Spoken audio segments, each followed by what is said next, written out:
In these next chapters, I'm going to be shortening some of the words because they are too long for me to pronounce. God's First Book, Chapter 24. The First Bible of Gautama, America, being of Iawata, a man chosen by God for the children of Gautama. 1. In Gautama, in the Middle Kingdom, by the sea of Sosiapan, came down from heaven Gichi, the Creator, the World Maker, Manito, with silence speaking in the soul of things. He said, "Speak, O earth. Have eyes, O earth. Have ears, O earth. Behold me, your Maker." 2. The earth answered him, not with words, boasting, but raised up man. 3. Man said, "Here am I, O Gichi." The Creator looked, and lo and behold, the Ihans of Gautama stood before him, the little people, white and yellow. Gichi, God, said, "Because thou hast answered me in faith, O earth, thy Angwi, talking animals, shall be called Ihan." Thus was named the first talkers, men with mouths for words, ears for words. 4. Then Gichi, God, called the Ihans together, and said they were good, even the handsomest of all created creations. And he commanded them to marry, male and female, and beget heirs. 5. And they obeyed God's command, but the dumb earth cast clouds upwards, and blinded the ways of the Ihans. And they strayed away from the mounds, and came to black drooks, which speak not, have no words, being dumb like the black mud of the earth, where they burrowed. 6. In the darkness of the earth the Ihans mingled with the drooks. And lo and behold, a second-born speaking animal, Angwi or Indian, stood upon the earth, tall and red and strong, swift and handsome. Gichi, God, said, 7. I blame thee not, O Ihan.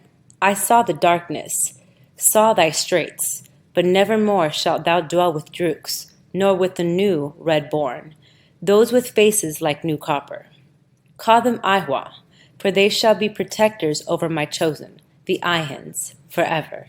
The Ihwa shall drive away the bow and mew and great serpents, and all man-slaying beasts.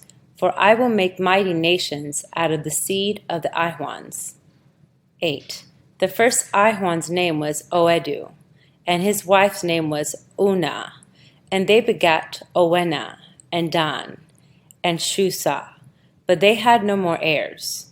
At a time soon after, the second man, whose name was Kakaoch, and whose wife's name was Whis, begat Soma, and Panah, and Kakak, and Kubak, and Jesam. 9. And these were the first tribes of Ihwans in the land of Gautama after the flood. And they dwelt together, marrying and begetting offspring, dwelling in peace. And the Ihans taught them in all things, so they became an honor on the earth and a glory unto the Creator. But they were mixed so together that one tribe had no preference over another. So, by commandment of God, they were called the tribe Odukakao of the Middle Kingdom, Waneompanganosa, Central America. 10.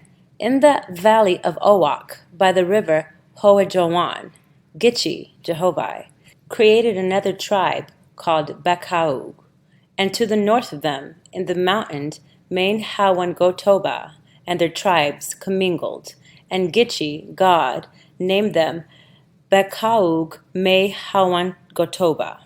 11. Jesan, son of Rakau, married Wapon, daughter of Bakaug Main Hawan Gotoba, and they begat Sto Gilbak, and he begat Com, and he begat Si, and she married Ban, son of the tribe Rakau, and Ban's firstborn son's name was Labanasi. 12. And Labanasi was born in Suis of the second order, and could hear the voice of the Creator, Gichi, the Great Spirit. And the voice remained with Labanasi during his lifetime, which was 125 years when he died. And the voice descended to Labanasi's son, Hutlabanasi, who lived 101 years, and he died. And the voice descended to his son, Hatapanagushutlabanasi, and thence to his son after him, named Arapanasik Kasudativ Hatapanagushutlabanasi. 13. Thus were represented the 8 tribes of Gitchis chosen amongst the Iwans, who should become everlasting heirs to the voice. 14. And God said unto Ara, Arise and go forth, my hand will steer thee. So Ara rose up and departed by the hand of the Creator, and came to the valley of Aug, broad and sweet-smelling, full of health-giving food, and air and water. And there came with Ara into Aug 1,000 men, women, and children, and they built a city and called it Ephspan, signifying place of beauty. 15. And these took the name of the tribe of Ara, the which name survived 1,750 years, and their people were tens of thousands. 16. After the tribe of Ara lost the voice, there was raised up Shoshone, of the tribes of Stogilbak, and Gitchi raised his hand before Shoshone, and pointed the way. And Shoshone departed out of the country of Tabachuse, and came to Aug, and took to wife Hisam, daughter of Uwagufanawa. And they begat Iaron Achimuts, a son of great beauty and strength, a swift runner. 17. And the voice of Gitchimonhati, son of Jehovah, came to Iran Kimuts, and remained with him during his natural lifetime, which was 90 years, and to his son Phesawanhuta, and thence to his son Monagoami. 18. And Monag inhabited the regions of the plains of Yetiatuazau, Arkansas, and his people became mighty in cities and agriculture. For 4,000 years, the voice of the All-Father remained with the regular succession of the heirs of Monag, but their names and their cities' names became so long that no man could speak them or write them. 19. So Gitchi, Jehovah, raised up Honga, son of Ab, of the tribe of Oedu, of the land of the Middle Kingdom. And Honga went into the mountains of Gii, Rocky or Eagle Mountains, sloping to the east. 20. Gitchi, God, spake to Honga, saying, Thou shalt take Oebe for thy wife. Out of thy seed will I raise up a greater tribe than all other tribes, and thy firstborn son shall have thy name, and thy son's son shall be called Honga also, and thy son's son's son, and so on forever. For I am wearied with the burden of names. Thy great Creator hath spoken. 21. Then asked Honga, saying, What if I have no son, but only daughters? Or of my son or my son's sons, they cease to have a son, but only daughters? 22. Then spake Gitchi, saying, The wife's first daughter. So it came to pass in course of time. Honga married and begat heirs, and the voice of the Great Spirit remained with the tribes of Honga. And it came to pass that he who heard the voice, who was always the chief high prophet for the tribe, was called Hoanga, but the peoples themselves were called Ongwi, the same that hath endured to this day, and is called Indian. 23. And the generations of Honga were called, first, Honga, second, Honga, third, Honga, and so on. And this was the beginning of the counting of time in Gautama. Neither knew any man the number of generations before the time of Honga the first. 24. And the land became full of cities, from the east to the west, and from the north to the south. And the people dwelt in peace, tribe with tribe, the world over. Then came the god of evil, Etura, Ahura, sowing evil in the temples and on the altars. Yea, with a false tongue and cunning came he before the prophets, stealing their eyes away, stealing their ears away, holding up his hand, saying, It is the Great Spirit's hand. 25. And Etura obsessed the nations and tribes of men to worship him, infatuating them with the stories of far-off countries and the glory of kings and queens. And he set on foot a war of plunder, brought 10,000 times 10,000 evil spirits to aid and abet mortals in war. 26.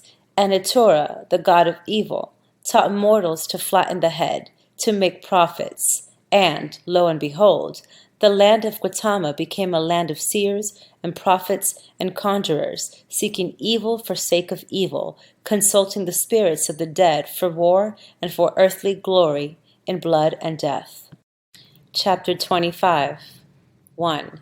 These then were the principal kings of that day. Lenau, king of Abu, a city of tens of thousands in the valley of Arag. Lenau was the son of Tuga, who was the son of Evi, who was the son of Oyo, who built the canal of Papa, which extended from the sea of Hula, Lake Superior, to the plains of Igo, Texas, near the sea of Sosiapan, where dwelt Heo, king of kings, whose temple was roofed with copper and silver. Of 10,000 boats, canoes, was the canal, extending along, carrying copper and silver from the north regions to the cities of the valley of Hapam, and to the cities of the mountains of Oaram, and to Gi, home of Honga the first, the mightiest of Redman. 2. Next in power to Lenau was Tisi-Gam, king of the city of Chusan in the plains of Erez, Central America, with 12 tributary cities extending along the river Aka to the mountains of Nefsad. 3. And the third king in power was Chia, of the city of Inuist, and to him were tributary 27 cities and their kings. 4. Chia was the son of Tene, who was the son of Thus, who built the great East Canal, the Asewa, in the rich valley of Tid, and through the land of Senag, where dwelt the large men and women, the Ongewa. 5. The fourth great king of Gautama was Huga, king of the city of Itusa, which had 17 tributary cities of tens of thousands of people, and his kingdom extended from sea to sea in the middle kingdom, Panama, where was the temple of Gilof, with 1,000 columns of polished mahogany, and with a dome of copper and silver. And within Gilof dwelt the Osheowena, the oracle of the Creator, for 2,000 years. 6. The fifth great king was Penambada, king of the city of Liskara, on the high Heogula Ofat, Tennessee, with 30 tributary cities of tens of thousands of inhabitants. Here was situate the school and college of great learning, the Ahaza, where were taught tens of thousands of students. Penambada was learned and had traveled far, devoting his life to imparting knowledge. He had 6,000 attendants, besides 640 officers. 7. The sixth great king was Hoajab, son of Tsutsang, founder of the kilns of Wubu. Hoajab's capital city was Faranjonk, with 33 tributary cities of tens of thousands of inhabitants, of the plains of Hegao, southeastern Ohio. 8. The seventh great king was Hero, and his capital city was Hoesug, situate in the plains of Meso, and extending eastward to the mountains of Gongzu, including the valleys of the river Onepasag, even to the sea, Powertha, Lake Erie. Hiro had 47 tributary cities of tens of thousands of inhabitants. 9. Betwixt the great kings and their great capitals were 1,000 canals, crossing the country in every way, from east to west and from north to south, so that the seas of the north were connected with the seas of the south. In canoes, the people traveled and carried the productions of the land in every way. Besides the canals mentioned, there were 7 other great canals named after the kings who built them, and they extended across the plains in many directions, but chiefly east and west. 10. These were Usga, and Halag, and Philio, and Anetia, and Ehabad, and Onepah, and Hachuao. 11. In those days the kings and learned men put their hearts to work building canals and finding places and roadways for them, and herein laid the great glory and honor of man at the time. 12. And God, Gichi, perceiving the virtue and wisdom of men, sent his angels to teach man the mystery of canal making, to teach man to compound clay with lime and sand, to hold water, to teach man to find the gao, the level, and the force of water. The angels also taught man to make pots and kettles, to burn the clay in suitable shape, to find copper, ore, and silver ore, and gold and lead for the floors of the oracle chambers, clean and white shining, suitable for angels. 13. And they taught man how to soften copper like dough, how to harden copper like flint rock, for axes and mattocks, for building canals, taught man how to work the ore in the fire and melt it, and how to make lead into sheets like cloth. 14. Taught man to till the soil and grow wheat and corn, taught the woman how to grind it and make bread, taught the hunters how to slay the lion and the tiger and the mastodon, the Hogawatha, the rooting animal of wisdom. 15. Besides all these inhabited regions, there lay another country to the far west, 50 days' journey, the land of Goashalabak, a place of sand and salt, and hot boiling waters. And this region was as 20 days' journeys broad, east and west, and 50 days' journey broad, north and south. 16. In the high north lay the kingdom of Olegala, the land of giants, the place of yellow rocks and high spouting waters.